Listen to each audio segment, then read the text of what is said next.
podcast livre Cozy Christmas Mystery, le tome 1 Retour à Sainte-Marie-Île de Karine Pitocchi.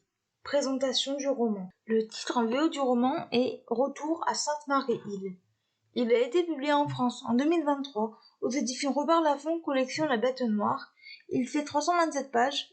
Je lui ai mis la note de 9 sur 10 et le conseil au lecteur aimant les Cozy Mystery. 4e de couverture. Le début d'une série de Cozy Mystery avec une héroïne à la Bridget Jones.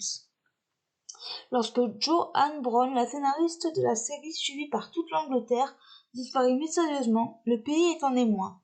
Fille à son super connard d'ex et la presse scandale, ruinée et désormais affublée d'une jolie paire de cornes, elle se réfugie dans le cottage hérité de sa grande-tante Gladys. Les sœurs Macpherson, ses voisines, septuagénaires, ne tardent pas à lui envoyer la seule personne qu'elles estiment capable de lui venir en aide, le pasteur du village. Mais Joanne avait-elle besoin que déboule son ado de neveu, exclu de son pensionnat et sa fantasque assistante? Et quand des vieilles dames décèdent les unes après les autres, les fêtes de fin d'année virent au cauchemar. Avec ses acolytes hauts en couleur, Joanne se lance alors dans une enquête périlleuse qui menace de révéler des secrets enfouis depuis longtemps à Sainte-Marie-Île. Ce que j'ai pensé de ce roman.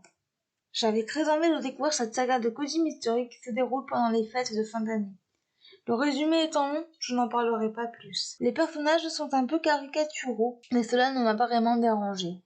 Joanne, scénariste d'une série à succès, débarque dans le Kent, en Angleterre, pour aller dans la maison de sa grande-tante Gladys. C'est une femme qui adore son travail et qui n'a pas eu une enfance facile. Elle n'a qu'une envie, faire table rase de sa vie passée. Lawrence, Laurie est le pasteur du village de Sainte-Marie-Île et l'ancien meilleur ami de Joanne. Avant de devenir pasteur suite à la mort de sa femme, Joanne, il était avocat. Entre lui et l'héroïne, il y a beaucoup d'attirance. Alex, le neveu de l'héroïne, débarque chez la jeune femme car son père veut se débarrasser de lui pendant les vacances. Il adore faire des vidéos et voudrait en faire son métier. C'est un adolescent de 14 ans, gentil et serviable, qui aime bien sa tante. Daisy, l'amie de Joanne, est loufoque. Elle ne perd jamais une occasion de rigoler et de mettre les pieds dans le plat. Les autres protagonistes se servent à l'intrigue. L'intrigue se passe à Noël, ou en tout cas pendant les fêtes de fin d'année. L'ambiance est bien retranscrite. J'ai bien aimé l'intrigue, il y a de l'humour. L'enquête met un peu de temps à se mettre en place. L'écriture de Karine Pitocchi est très bien. Elle donne envie de lire la suite de l'histoire. J'ai aimé la fin. En bref, cela a été une très bonne lecture. Extrait du livre. Aucune ville au monde n'était plus belle que la capitale anglaise à Noël. Les points forts de ce roman, les personnages, l'intrigue, l'ambiance, l'écriture et la fin. Les points faibles de ce roman, l'enquête qui met du temps à se mettre en place. Voilà, c'en est tout pour ce podcast. J'espère qu'il vous aura plu. N'hésitez pas à me donner votre avis et vos commentaires sur YouTube, à vous abonner à la chaîne.